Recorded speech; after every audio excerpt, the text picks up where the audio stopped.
Mike Moore Media. Hello, this is Lyle Milligan. Today we want to talk to the City of Reidsville, to the Reidsville Area Foundation, and to the president of the Rotary Club, Fred Thompson, today. We're going to start with Chris Phillips of the City of Reidsville. Chris is the Assistant City Manager of Administration, and he oversees the finances there. And I know the city just put out a news release about the Sky's the Limit, an inclusive playground that's coming to Reidsville. So, Chris, can you give us a little history of that? Yeah, I'd be glad to. Thanks for having me, Lyle. Really, the city has always, assesses our playgrounds and tries to look for new things that we can add as amenities. But we've wanted to have a playground in our downtown area for a long time, and there's not a lot of green space in the downtown. But if an opportunity came along, we thought downtown would be a good place for a playground. We consider it kind of an urban park anyhow because there's so much walking ability in the downtown area. And we've also explored having an all-inclusive park. We've got some handicap-accessible pieces of equipment at some playgrounds, but we've applied for grants in the past to try to have a park that's completely all-inclusive. So these have been things that have been kind of mulling around for a while. And then about a year ago, somebody called and asked us, did we want an airplane? So you know what you do when somebody asks if you want an airplane, you say yes, and then you figure out how you're going to use it. And it's not operational, but we thought it would be nice in a park setting. So we kind of had that piece started, and when these other pieces of the puzzle started falling together, an aviation theme for an all-inclusive playground based on having that airplane kind of all came together, and we found a location here in the downtown, and we started talking to some partners, and that's where the rest of you guys come in. But that kind of was the backstory to the park. Fantastic. Well, we certainly appreciate the interest that the city has in serving the communities that are surrounding Reidsville and in Reidsville, of course. I got a call one day from Fred Thompson, who is the president of the local Rotary Club, and we were just going to get lunch and discuss our clubs and how we could maybe get together a little bit more often or something. I'm the president of the local Kiwanis Club. And so, Fred, why don't you give us your take on what happened at that first conversation? Sure. I always think collaboration is the best thing to do anyway, so I figured, I knew that we were having the 100th anniversary coming up, and I believe I saw somewhere advertised that you were having yours, and I thought, hey, why not get together? We could have a big celebration, or maybe even develop a project together, get funding, and collaborate with that, and collaborate with other people to actually acquire a big project. So we met, you and I did, and we were talking a little bit, and then you brought up the idea, well, I have this nice handicap accessible swing that a wheelchair can go on. And I said, you know what?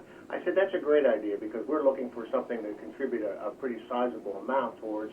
And I knew because I was the Parks and Rec director for the city of Reidsville, that inclusive playground was something that really was a fabulous idea. It's just that we didn't have the funding for it when I was employed with the city. So collaborating with everybody, including the Kiwanis Club, was just the best idea. And I'm a firm believer that things happen for a reason. And let's face it, everything just fit together here as a puzzle, and we're going to go from there. And very surely, I'd say within the next, 6 months, by the end of the year, from what Chris tells me, we're going to have a beautiful playground here that everybody can use here in the community and also coming from outside the community. I agree. Collaboration is just an awesome thing when we can get together and do things much greater than any one group can do individually. As Kiwanians, we didn't even know that the city was thinking about anything like this. I certainly didn't know about the airplane, Chris. And so we were planning to ask the Reidsville Area Foundation for some funding to help us fund that swing. It's called a We Go. And again, it just provides a real great opportunity for children that are in wheelchairs, so that not only can they swing, but their caretaker can swing as well, whether it's a parent or a sibling or whatever. So we were really excited about the swing idea, And then as, of course, you got involved with the Rotary Club, we talked again to the city about where we could put something like that. And then the Rotary Club was interested in some more pieces. And then, of course, Chris became involved and said they want to do a whole park. So it's been really awesome to see that whole thing come together. And indeed, with the Rotary Club and the Reidsville Kiwanis Club, both celebrating their 100th anniversary, I just can't imagine not doing something like this. So as you said, Chris, the puzzle pieces are coming together. And Fred, as you said, the cooperation of all of that is just so important, and we're able to make that happen. The Reidsville Area Foundation fell off of my list once we realized that the city was going to get them involved as well. And I am very impressed with the goals of the Reidsville Area Foundation and the work that they do all over our county. And Dawn is the one that helps that all happen, and she's the executive director there at the Reidsville Area Foundation. And again, Dawn, I read something on your website that I thought was really interesting. It said that you wanted Reidsville to be a place where everyone has access to what they need. And in my opinion, that fits perfectly with what we're doing with this playground, and particularly for the Kiwanis, the swing, and all of those things. And it's turned into a much greater project with your help. So can you share just a minute about how that fits with what the Reidsville Area Foundation does? I can, Lyle, and thank you for having me today. And I'm excited to partner with Kiwanis and Rotary as they both celebrate huge anniversaries. And I would say we are the new kid on the block. This year we are celebrating our 20th anniversary as an organization. So when this project came to us, Lyle, you're right. It fits right within our scope of work. So our goal is to build a more robust, diversified community where it is livable for all residents. So when we think about this park, it is equipped to serve so many people, vision and mobility impaired, kids and adults along the autism spectrum, and it includes tactile learning. So there's so many growth opportunities and learning, collaboration, skill building for both our youth and our families within the park. So we look for long-term impact, collaboration, and sustainability, and this project hits all of them for us, and as well as our focus areas of education, community development, and healthcare. So for us, it was a no-brainer. We were sitting in a board meeting, and one of our board members has a friend that has a child in a wheelchair, and they have to go to Greensboro or Winston-Salem. And so just imagine 5-10 minutes from their homes, they can have a play date as a group. So, and adults can use the wheelchair swing. So for us, it's important. It will bring people downtown, and it will also allow everyone to play, which fosters growth and learning. So thank you, Lyle. Well, thank you, Dawn. I appreciate you coming this morning and being a part of this conversation and future conversations I'm sure that we'll have about this wonderful project. You mentioned how it's going to benefit our entire community. I have a friend in Florida, and he was in a car accident, and they have a son.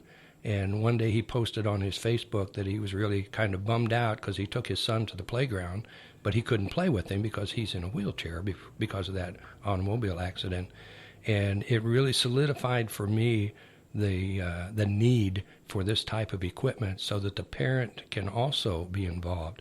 And it's not just the children, but of course that's important. Kiwanis' theme is serving the children of the world.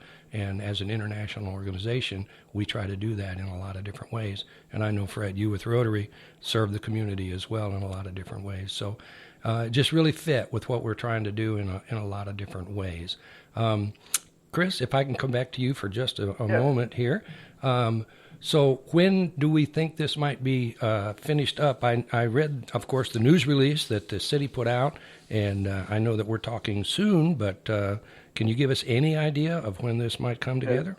Yeah, I can. So the three of you came together to support this project. It was about half of the cost, and then City Council put up the other half of the cost. So this is going to be about a $600,000 turnkey playground. And one thing Reidsville Area challenged us was to reach out to some families and that actually have special needs children, and to make sure we didn't have blinders on building this park. And I'm glad we did, because City Council had already pointed out to us that we didn't have a restroom facility near the park, and so they actually put an extra $100,000 over top of the $600,000 for a restroom. But after talking to some parents, we realized that restroom needs special amenities, and one parent explained to us that a changing table for a child is has to be there, but if it's larger for an older special needs child, an adult special needs child, that she's had to pretty bad situations. She's had to change her child in the past. So we're actually looking at putting an adult-sized changing table in one of the restrooms. So hearing from folks that live day to day with a special needs situations helped us to develop the park even further. And so we've had the company that makes the swing that Kiwanis wanted to put in a park, which is a really special swing. You say a swing and everybody kind of has a picture in their mind. This is a very nice swing, completely accessible, holds multiple people at one time, so that a wheelchair-bound person, adult or child, could be on it with others and interact and play. And it's a pretty expensive swing on its own. So you got to kind of see it to understand what it actually is. But the company that makes that one swing is who we're working with. Of course, they make all kinds of equipment and learning boards. We know that autistic children and adults are more visual and sometimes sensual. So there's going to be colors and patterns that you can trace with your finger, that kind of thing, that plays more to some people on the autism spectrum. So we're glad to be able to add those pieces to the park. They were up here last week, the designers, to look at the actual space. It's going to be in the green space behind City Hall, behind the parking lot at City Hall, which was land the city already owned, which helps with the budget. And we have a parking lot already right beside it, which helps with the budget. We will dedicate some spaces, but on the weekend, when we think there'll be a lot more people potentially on the weekend days, there's nobody that uses that parking lot, so the whole parking lot would be open. So we think it's a great spot, again, in downtown. We also met last week with local company, Smith Carolina, that does prefab restrooms, and we're expecting a quote from them any day now to do the restroom facility. But they also said, along with the playground providers, they can have it all done this year. And we hear a lot about supply chain issues out there. We don't think we're going to run into anything unless it's something that we don't know right now.